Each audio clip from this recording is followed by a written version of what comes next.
On the Nature of Daylight. This is a piece that was featured in a lot of films, most notably now Shutter Island and Arrival. And this is going to be a tutorial I tackle in a different way. I'm just going to play through it from beginning to end, and that'll be it. Just me playing it, that'll be the whole tutorial. There's not much for me to say about the fingering or the rhythm or the notes even. It's fairly self-explanatory. This piece is very slow and broad, kind of plain spoken, very regular rhythmically. Makes it very easy to learn. So I don't want to complicate things. I'll just play it and you follow along. As slow as it is, if you feel like it's moving too fast, you can always hit the speed button. There's a speed function. Bring the speed down to 0.75, 0.5, and that ought to do the trick, you know? Here we go. Let's play the piece.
There you have it, folks.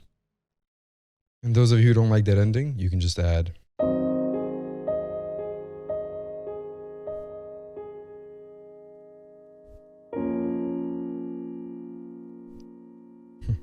That last chord. The pedal changes wherever the left hand changes. And that's it.